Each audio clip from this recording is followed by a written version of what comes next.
How do I become a good steward? Well, the first step towards godly stewardship is realizing that you don't own anything. According to Genesis 1:1, it says that God created everything. And then in verse 26, he created us as managers. Everything in your possession actually belongs to God. You came into this world with nothing, and you're going to leave the same way. You see, all of us will one day stand in judgment before God and give an account of how we have managed or stewarded everything that he's entrusted to us. You can read about it in Matthew 25.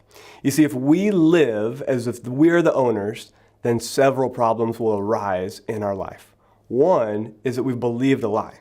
Two is that we'll attempt to control our possessions and put our trust in them rather than in God. This is a form of idolatry. The third problem is that we will keep our possessions away from God and not allow him to be Lord over them, and that will remove the opportunity for God to bless them. God cannot bless and provide for us if we don't trust him with this area of our lives. The second step towards godly stewardship is surrendering everything to God's ownership. We can enjoy an incredible life of blessing, but it begins by recognizing that the best and the first always belong to God. Proverbs 3:9-10 says to honor the Lord with your wealth and with the best part of everything that you produce.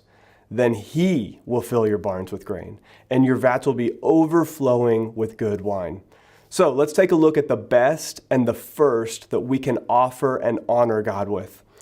The first place is in giving God the first of your time.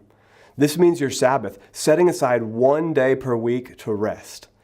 You should also give God the first part of every single day in prayer and in relationship with him, seeking him. If you're not a morning person, then make sure to give him the best part of your day. The second thing is that we can give God the first of our talents. That means using your gifts and abilities to serve the local church and those in need, actively seeking to put God first with the talents he's entrusted to you. The third place that we should put God first is with our money.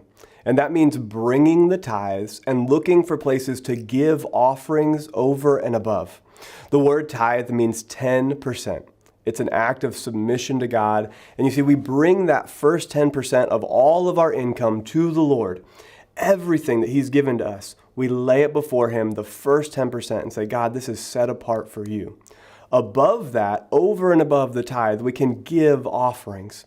And the offering is something that we can say, Father, what are you asking me to do with these resources to bless your kingdom, to serve people, and to help others?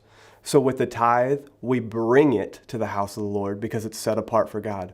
We don't dictate where it goes because it's already been set apart as holy for the Lord, submitted to his house, for him to use for his kingdom. When you tithe, God promises to pour out so much blessing that you won't have room enough to store it. The final step towards godly stewardship is submitting your life to God. Successful stewardship cannot happen until we've submitted to him.